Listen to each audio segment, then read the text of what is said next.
नमस्कार मित्रांनो. निवृत्तीनंतर सर्वात मोठी चिंता कोणती असते माहित आहे का? आयुष्यभर नोकरी किंवा व्यवसाय करून कमवलेला पैसा सुरक्षित ठेवायचा कसा आणि त्याच पैशातून दर महिन्याला घर खर्चासाठी नियमित उत्पन्न मिळवायचं कसं. कारण नोकरी असताना प्रत्येक महिन्याला पगार येतो, व्यवसाय असेल तर उत्पन्न येत राहतं. पण निवृत्तीनंतर अनेक ज्येष्ठ नागरिकांना आर्थिक नियोजनाचा प्रश्न सतावू लागतो.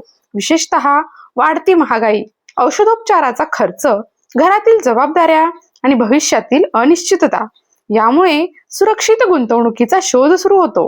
मात्र मित्रांनो, केंद्र सरकारची अशी एक योजना आहे जिच्यामध्ये गुंतवणूक करून ज्येष्ठ नागरिक नियमित व्याज उत्पन्न मिळवू शकतात. विशेष म्हणजे ही योजना सुरक्षित मानली जाते आणि लाखो निवृत्त नागरिकांनी या योजनेवर विश्वास दाखवला आहे. आजच्या या व्हिडिओमध्ये आपण सिनियर सिटीजन सेव्हिंग स्कीम म्हणजेच SCSS या योजनेबद्दल सविस्तर माहिती जाणून घेणार आहोत. ही योजना काय आहे, कोण खातं उघडू शकतो, किती गुंतवणूक करता येते, सध्या किती व्याज मिळतं, दरमहा 20,000 रुपये उत्पन्न मिळवण्यासाठी किती पैसे गुंतवावे लागतील, योजनेचे फायदे काय आहेत आणि खाते कुठे उघडता येते, या सर्व गोष्टी आपण अगदी सोप्या भाषेमध्ये समजून घेणार आहोत. मित्रांनो, भारत सरकार ज्येष्ठ नागरिकांसाठी अनेक बचत योजना चालवते.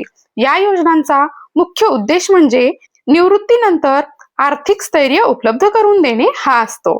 त्यामधील सर्वाधिक लोकप्रिय योजनांपैकी एक म्हणजे सिनियर सिटीजन सेव्हिंग स्कीम. या योजनेची लोकप्रियता वाढवण्यामागे दोन महत्वाची कारणं आहेत. पहिलं म्हणजे आकर्षक व्याजदर आणि दुसरं म्हणजे गुंतवणुकीची सुरक्षितता. अनेक वेळा लोक जास्त परताव्याच्या आशेने विविध योजनांमध्ये पैसे गुंतवतात, पण त्यामध्ये जोखीमही तितकीच असते. SCSS मध्ये मात्र केंद्र सरकारचे संरक्षण असल्यामुळे गुंतवणूकदारांना मानसिक समाधान मिळते. सध्या या योजनेवर वार्षिक 8.2% व्याजदर दिला जात आहे. हा व्याजदर अनेक पारंपरिक बचत पर्यायांच्या तुलनेत चांगला मानला जातो. विशेष म्हणजे या योजनेमध्ये मिळणारे व्याज दरमहा न देता प्रत्येक 3 महिन्यांनी म्हणजेच तिमाही आधारावर थेट खातेदाराच्या बँक खात्यामध्ये जमा केले जाते. आता अनेक जणांच्या मनात प्रश्न येत असेल की या योजनेत नेमकी गुंतवणूक कशी करावी लागते. मित्रांनो, ही मासिक गुंतवणूक योजना नाही. या योजनेमध्ये एक रकमी गुंतवणूक करावी लागते. म्हणजेच तुमच्याकडे निवृत्तीच्या वेळी किंवा इतर मार्गाने जमा झालेली रक्कम असल्यास ती या योजनेमध्ये गुंतवता येते आणि या योजनेत किमान 1,000 रुपयांपासून गुंतवणूक सुरू करता येते. तर कमाल 30 लाख रुपयांपर्यंत गुंतवणूक करण्याची परवानगी दिली जाते.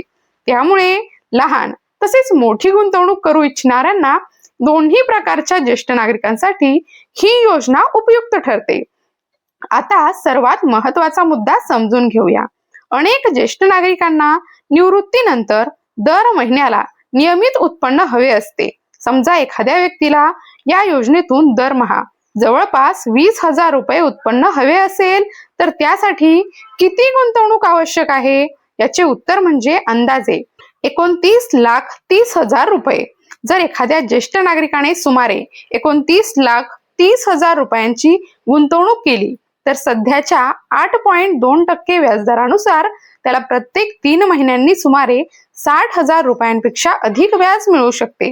म्हणजेच एका वर्षामध्ये मिळणाऱ्या व्याजाची रक्कम 12 महिन्यांमध्ये विभागली तर दरमहा सरासरी सुमारे 20,000 रुपयांचे उत्पन्न मिळाल्याचे दिसून येते. यामुळे घर खर्चासाठी अतिरिक्त आर्थिक मदत मिळू शकते. विशेषतः ज्या ज्येष्ठ नागरिकांकडे पेन्शन नाही किंवा पेन्शनची रक्कम कमी आहे त्यांच्यासाठी हा पर्याय फायदेशीर ठरू शकतो. मित्रांनो, या योजनेचा कालावधी 5 वर्षांचा असतो. म्हणजे खाते उघडल्यानंतर 5 वर्षे पूर्ण झाल्यावर योजना मॅच्युअर होते. मात्र त्यानंतरही सरकारकडून एक विशेष सुविधा दिली जाते. ज्या खातेदाराला ही गुंतवणूक पुढे चालू ठेवायची असेल तर योजना आणखी 3 वर्षांसाठी वाढवता येते. त्यामुळे दीर्घकालीन आर्थिक नियोजन करणे सोपे होते. मित्रांनो, आता पात्रतेबद्दल बोलूया. सामान्यपणे या योजनेमध्ये गुंतवणूक करण्यासाठी अर्जदाराचे वय 60 वर्ष किंवा त्यापेक्षा जास्त असणं आवश्यक आहे. मात्र काही विशेष श्रेणींना वयोमर्यादेमध्ये सवलत देण्यात आली आहे. स्वेच्छा निवृत्ती घेतलेल्या सरकारी कर्मचाऱ्यांना 55 ते 60 वर्षे वयोगटात खाते उघडण्याची परवानगी ही दिली जाते. तसेच संरक्षण दलातील निवृत्त कर्मचाऱ्यांना 50 ते 60 वर्षे वयोगटात देखील या योजनेचा लाभ घेता येतो. ही सुविधा विशेषतः लवकर निवृत्त झालेल्या कर्मचाऱ्यांसाठी उपयुक्त मानली जाते. मित्रांनो, गुंतवणूक करताना सुरक्षितता हा सर्वात महत्त्वाचा मुद्दा असतो. विशेषतः निवृत्तीनंतर जमा केलेल्या पैशांबाबत कोणतीही जोखीम घ्यायची नसते. SCSS ही केंद्र सरकारची योजना असल्यामुळे गुंतवणूकदारांच्या भांडवलाला उच्च पातळीची सुरक्षितता मिळते. त्यामुळे ही योजना कमी जोखीम असलेल्या पर्यायांपैकी एक मानली जाते. अर्थात कोणतीही गुंतवणूक करण्यापूर्वी स्वतःच्या गरजा, खर्च, आर्थिक उद्दिष्ट आणि उपलब्ध निधी याचा विचार करणं आवश्यक असतं. आता प्रश्न येतो की खातं कुठं उघडायचं? मित्रांनो, SCSS हे खाते देशातील प्रमुख सरकारी बँकांमध्ये उघडता येतं. याशिवाय जवळच्या पोस्ट ऑफिस मध्ये देखील ही सुविधा उपलब्ध आहे. म्हणजेच शहरात असो किंवा ग्रामीण भागात बहुतेक नागरिकांना ही योजना सहज उपलब्ध होऊ शकते. अर्जासाठी आवश्यक कागदपत्र, वयाचा पुरावा, ओळखपत्र, पत्त्याचा पुरावा आणि इतर आवश्यक माहिती संबंधित बँक किंवा पोस्ट ऑफिस मध्ये उपलब्ध करून दिली जाते. मित्रांनो, निवृत्तीनंतर आर्थिक स्वावलंबन टिकवून ठेवण्यासाठी योग्य नियोजन अत्यंत आवश्यक असतं. सिनियर सिटीजन सेव्हिंग स्कीम ही अशाच नियोजनामध्ये मदत करणारी एक महत्त्वाची योजना आहे. नियमित व्याज उत्पन्न, सरकारी संरक्षण आणि दीर्घकालीन स्थिरता यामुळे अनेक ज्येष्ठ नागरिक या योजनेकडे आकर्षित होत आहेत. तुमच्या घरातही ज्येष्ठ नागरिक असतील किंवा निवृत्तीचे नियोजन सुरू असेल तर ही माहिती त्यांच्यापर्यंत नक्की पोहोचवा. व्हिडिओ आवडला असेल तर लाईक करा, जास्तीत जास्त शेअर करा आणि अशाच महत्त्वाच्या सरकारी योजना, गुंतवणूक विषयक माहिती आणि आर्थिक अपडेट्ससाठी आपल्या खबर लाईट युट्यूब चॅनलला सबस्क्राईब करायला विसरू नका. पुन्हा भेटूया एका नव्या आणि महत्त्वाच्या माहितीसह. तोपर्यंत धन्यवाद.